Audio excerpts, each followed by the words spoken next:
Media attention on Jay-Z has grown sharply amid ongoing legal developments, with renewed discussion around his early role in launching Rihanna's career. Commentators like 50 Cent and Jaguar Wright have added behind-the-scenes perspectives, raising questions about how these past connections intersect with his long-standing partnership with Beyoncé. She was an innocent baby when she came over here. And look at her now. 14 going on 15 years old. Flown over without parental supervision in a private plane by a man who was supposed to be a producer who auditioned her at 3 a.m. in the morning in a hotel room. Auditioning at 3 a.m. in the morning, a 14-year-old girl. She was flown to another country. She was taken to Def Jam headquarters. She was left in a conference room alone with Sean Carter for nearly 6 hours alone with no parental supervision. Her father collected a $500,000 check. She has the fastest inked deal in Def Jam history. The story behind Rihanna's first record deal has long been told with tension and dramatic retellings. Early industry accounts describe a fast-moving introduction that brought her to the U.S. for high-pressure meetings, where navigating a major label opportunity at such a young age created an intense environment. While details have been debated over the years, the story continues to fuel discussion about the challenges and pressures young artists face when entering the spotlight. I sang Fun Replay. I sang another ballad from the album last time. So then what did he say to you? He said something to you. Oh yes, he said, we don't sing songs here, we sing artists. And there was this little pause, and I was nervous. But then he said, and we're interested. And there was this sudden feel of relief. But then he said something about a window and a door or something. Oh, then he said, he said it whole word. I did a lot of homework on you, this lady. He said, there are two ways to leave here, either through the door with the deal signed or through this window, and we're on the 29th floor. So you was like, where's the pen? Where's the paper? I'm signing. Yeah. The audience is so uncomfortable. Like, I don't know if Tyra was trying to get that on the record, but my God, what Jaguar? He threatened her. This is her own words coming out of her mouth. And she was a kid at that time, correct? 15-year-old girl who had been flown to the United States without parental supervision or a chaperone, brought to a grown man's office in a large corporate Manhattan building. Everybody knew when she flew in. I was there the day she got signed. And beautiful. When girl. I met her that day, I knew she was a star. Like, just her look, the way she walked into a room and her confidence, and she performed in my office. And she was what, 17 years old at that She point? was 16. 16, and she has the confidence of it. She's like an old soul in a sense, right? Absolutely. So she walks in your office and what? She just belts out a tune? Belts out of tune. She performs, and I tell her, there's no way out of this office. I signed her that day. Wow. Work ethic, everything is there. So we signed her that night. We didn't let her leave the office. Really? The 3 a.m. was when that contract got signed. So from the meeting around 3, 4 in the afternoon, we signed it by 3 a.m. Wow. That day, I was absolutely. After Rihanna signed with Jay-Z, her rise was rapid, but intense public interest in their professional relationship brought added complications. Industry chatter often fueled dramatic rumors and personal speculation, even though both artists repeatedly denied any wrongdoing. Commentators note that high-profile partnerships, especially those linked to figures like Beyoncé, tend to attract outsized scrutiny that can overshadow the work itself. Similar speculation has followed Jay-Z at different points in his career, showing how quickly the spotlight can distort perception and spark controversy without solid evidence. A high-profile lawsuit accuses rapper Jay-Z of raping a 13-year-old girl in 2000 alongside Sean Diddy Combs. The lawsuit, originally filed in October, was refiled today to include Jay-Z as a defendant. The anonymous accuser claims the assault occurred at an MTV Video Music Awards after-party. Jay-Z has denied the allegations in a statement on Roc Nation's Instagram, calling the accusations heinous and urging a criminal complaint be filed instead of a civil one. He also criticized the attorney behind the lawsuit, Tony Busby, accusing him of exploiting the case for personal gain. Inside the building, plaintiff recognized many celebrities as she entered what appeared to be a large living room or foyer containing a large crowd. Plaintiff attempted to mingle in the crowd and talk to several of the celebrities that she recognized and whom she wanted to see at the VMAs. Waitstaff circulated throughout the room, carrying trays of drinks, and loud music played throughout the venue. Plaintiff observed widespread drug use, including marijuana and cocaine. After attempting to talk to numerous celebrities, plaintiff accepted a drink from one of the waitresses, circulating the crowd. The drink was a reddish-yellow mixture that tasted like orange juice, cranberry juice, and something bitter. After drinking just a portion of that drink, plaintiff began to feel woozy and lightheaded, making her need to lie down.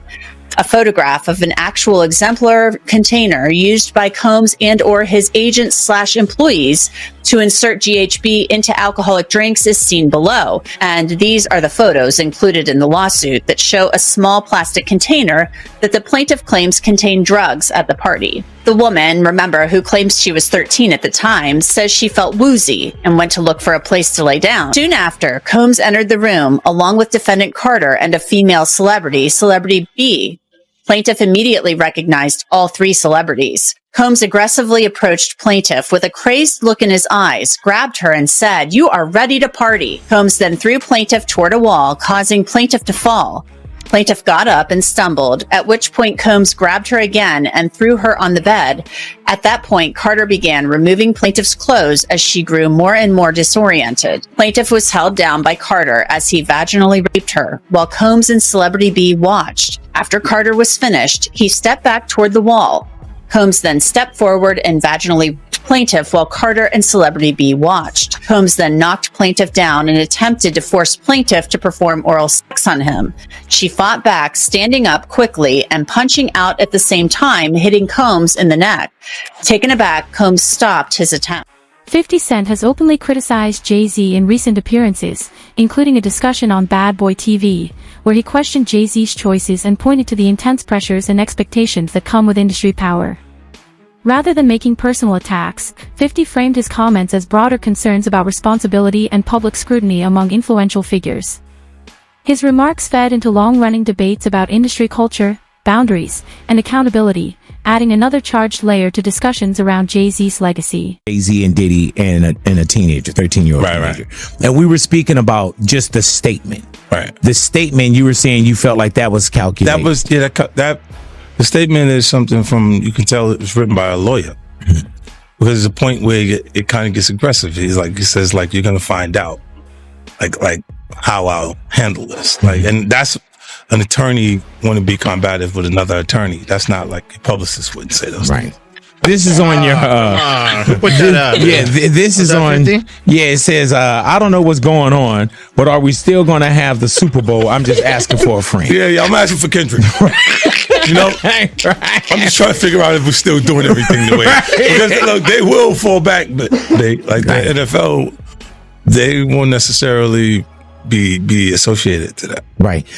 Why do you not insert yourself, but you're on top of every topic, right? Yeah. I'm just watching. I'm participating. I'm being part of culture. I'm just telling my opinion. Right. Look, because you're part of the culture. Like I can't say anything now. I'm out of it. I'm like I'm going to Dre's studio and just sit with Dre a little. Right. And then maybe I stay out of trouble. Nah. Discussions about Jay-Z's past have resurfaced after a newly filed lawsuit drew major media attention, sparking broader reflection on how high-profile events and industry spaces were handled decades ago.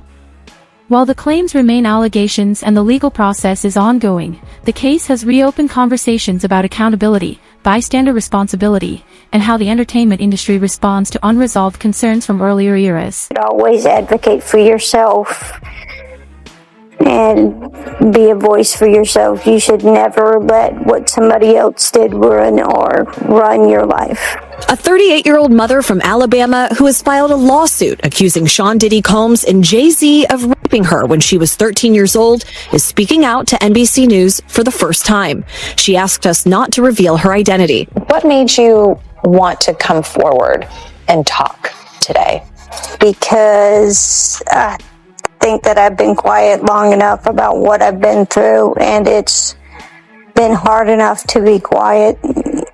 But it's a chapter of my life that I'd like to close. You weren't scared to be all alone?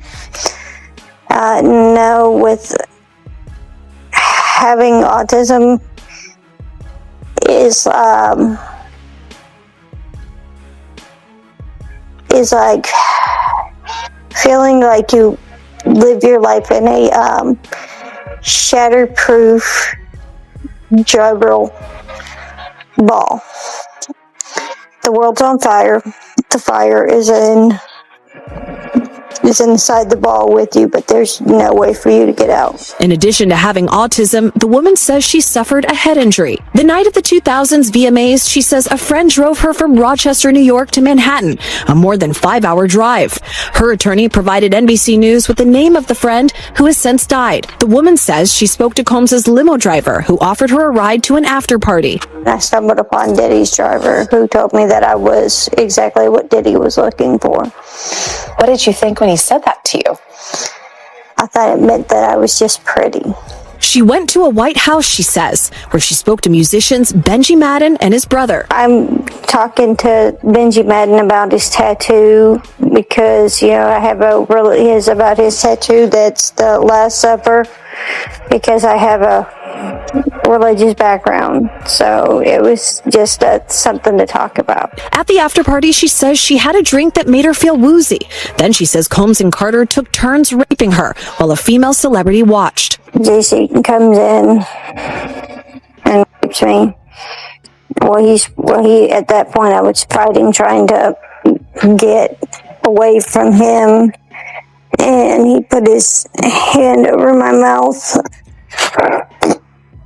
and told me to stop it, cut the After the alleged rape, she says she ran to a gas station where she called her father, who picked her up and drove her home. We rode home in silence. He didn't ask me what happened. He didn't ask me. With testimony now public and multiple witnesses referenced, legal analysts say the case could carry serious implications as it moves forward. Attorneys note that some details reflect patterns often discussed in broader misconduct cases, which can influence how claims are evaluated. While the allegations remain unproven and the investigation continues, the situation highlights how seriously such reports are treated and how quickly high-profile figures can face intense legal and public. Theoretically win if her testimony were especially compelling, but I think you put your finger on one of the real weaknesses is that these allegations are ancient. One thing that leapt out to me is the allegations also include that there was a witness, yes, other than Diddy, who a female, another woman. Her testimony, and obviously she will be subpoenaed, could be crucial. I mean, if that testimony corroborated the plaintiff's claims, then that would be something that would really be a game changer. But the plaintiff alone, I think, is going to face some credibility issues, especially when you have Jay-Z. I mean, Diddy, the allegations are pretty widespread, but there haven't been similar allegations about Jay-Z.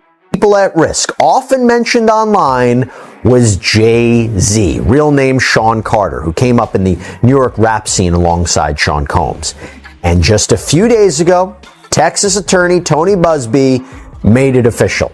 He filed an amended complaint on behalf of a Jane Doe who says that she was raped by Combs and Carter when she was just 13 years old, that this happened at a VMA's after party back in 2000. Now, the original complaint mentioned Celebrity A and Celebrity B, a man and woman, as being present for and even Celebrity A participating in the alleged assault.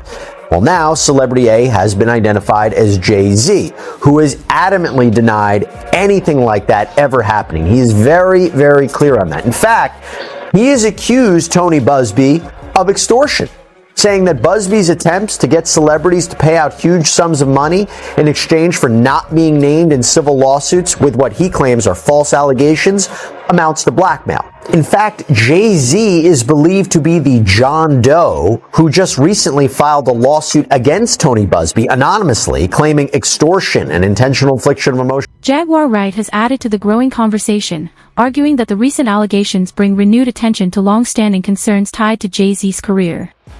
She pointed to complex moments in his history and noted that more voices in the industry are now sharing their perspectives.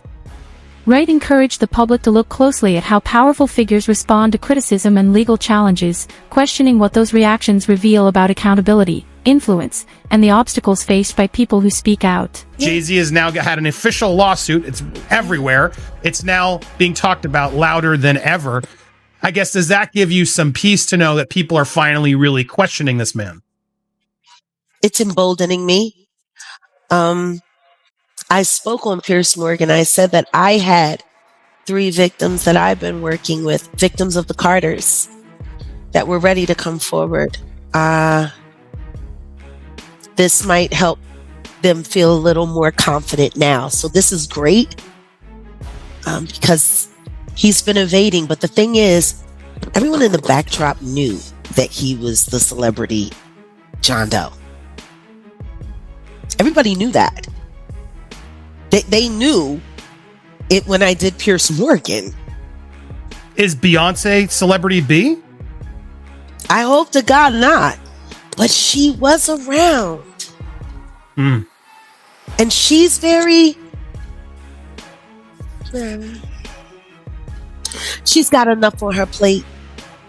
After everything that happened with the election and everything that's happening right now, I'm not going to dump on that woman. She got better fish to fry. Well, what I will say is that her husband, she knows exactly who he is. Yeah. She knows. Jay-Z and Diddy are well acquainted with high-pressure moments, and Big Homie CCE, a former bodyguard to major industry figures, suggested that situations like these can trigger volatile ripple effects. Pointing to recent tension involving Jay Fox, he noted how quickly discussions can escalate when rumors spread that someone might speak publicly about powerful figures. His comments underscored how fast the spotlight can shift and how unpredictable the entertainment world becomes when speculation, reputation, and long-standing industry dynamics collide. Jamie Foxx is speaking out after being injured during a confrontation at his birthday dinner, a day after the Oscar winner was allegedly involved in a physical altercation with an unidentified person, resulting in him needing to get stitches. The 57-year-old takes to Instagram on December 14th to address the situation and thank fans for their support. Jamie first shares a simple message on his feed that reads, "The devil is busy, but I'm too blessed to be stressed." He then writes in the caption of the post, "The devil is a lie. Can't win here. Thank you to everybody that pray and check on me. When your light is shining bright, they try to bring you darkness, but they don't know that you're built for it. The lights have been shining bright." On December 13th, the Ray actor was celebrating turning 57 with his family at a restaurant in Beverly Hills when things reportedly took a turn. A rep for the actor told NBC News at the time, Jamie Foxx was at his birthday dinner when someone from another table threw a glass that hit him in the mouth. He had to get stitches and is recovering. The police were called and the matter is now in law enforcement's hands. Jay-Z is pushing back against the current scrutiny with a firm stance, making it clear he intends to defend his reputation and challenge the narratives taking shape. His legal team is actively addressing the claims while carefully managing public messaging, pointing to the wider industry implications and the precedent the case could set. Observers note that disputes at this level draw heightened attention and often shape how others respond in similar situations, highlighting the high stakes when influential figures face intense legal and public pressure. Going after not only the attorney who filed the rape lawsuit against him and Diddy, that would be Tony Busby, the attorney, but also the accuser. And he has filed a new motion this morning, which we're going to get to in a moment, but basically he wants to level the playing field with the accuser. But first, we got to start with this response that Jay-Z had to the allegation. Catch you up real quick if you hadn't heard, but a woman who had filed a lawsuit against Diddy back in October, alleging that he had raped her at a VMA after party in the year 2000 when she was only 13 years old. Right. Remember, this is when she allegedly was given a drink. She felt woozy, and there was Diddy, and there was a male celebrity who was unnamed at the time, and also a female celebrity. Well, that unnamed celebrity is now named. She refiled the lawsuit on Sunday. She and her attorney, Tony Busby, refiled it and named Jay-Z as that unnamed celebrity involved in the rape. Jay-Z's response is extraordinary in that, look, we've seen all these lawsuits against Diddy, dozens of them now at this point, and frequently his response has been to deny it, but to say nothing else. Jay-Z went way more than just denying it. He did do that, but then went directly after the attorney. Part of his statement said, "My lawyer received a blackmail attempt from a lawyer named Tony Busby. It made me want to expose you, Tony Busby, for the fraud you are in a very public fashion. So So no, I will not give you one red penny. This lawyer, who I have done a bit of research on, seems to have a pattern of these types of theatrics. You claim to be a Marine. Marines are known for their valor. You have neither honor nor dignity. The New York Times contacted me to ask for my response to rapper Jay-Z's allegations that I tried to extort and blackmail him. My response is pretty straightforward. No one has made any threats. Jay-Z's assertions are bogus and laughable. Instead, our firm sent a standard demand letter seeking a mediation on behalf of a woman who alleges Jay-Z sexually assaulted her as a minor. The letter was vetted and approved by our client, whose preference was to attempt resolution short of filing a lawsuit. This approach is common in these types of cases. What you're seeing played out now is a coordinated and desperate effort to focus the public's attention on me personally to avoid attention on the allegations being made by my clients. This effort has included harassing my family and colleagues and even offering former clients money to sue me, which is illegal. When an alleged perpetrator behaves in this manner, wildly asserting that a basic demand letter is extortion and aggressively using the media to attack the opposing lawyer while at the same time ignoring the allegations being made by the alleged victim, it reminds me of a famous line from Shakespeare. The lady doth protest too much, methinks. We intend to address all of these issues with the court in due course. Let me be clear. We will not be bullied or intimidated by these shenanigans, and our clients. Attention has now turned to a set of recordings reportedly kept as protection during high-stakes industry dealings. Sources say the tapes were meant to document sensitive interactions and safeguard those involved, highlighting the caution and distrust that often surround powerful figures navigating complex relationships. Now in the hands of authorities, the recordings have drawn intense interest from investigators and the public, placing everyone connected under scrutiny and sparking widespread discussion about accountability, trust, and the high stakes of operating at the top of the entertainment world. Allegations, right? Are you expected to eventually turn those things over, or well, that's what we're going to head over to do now. So we have a hearing now to determine what we're going to do in terms of what documents we'll have to turn over and what documents we do not. So why were you in court today? Just to give testimony to the grand jury. He was subpoenaed by the court, so as we all know, if you don't answer a subpoena, the marshals will come to your house as they came to his house and they will bring you here. So that's why we're here today. I know you can't mention celebrities per se. You did mention some in the interview. So just to clarify, you can back that up with actual factual footage. We have, it's things that we have, but we got to go to the other courthouse. So I don't know if that's any more questions, but we got another hearing. Are you nervous, or do you feel? Nah, I ain't never nervous. Only thing's fair me is God. But I know you did mention what was on the flash drive before.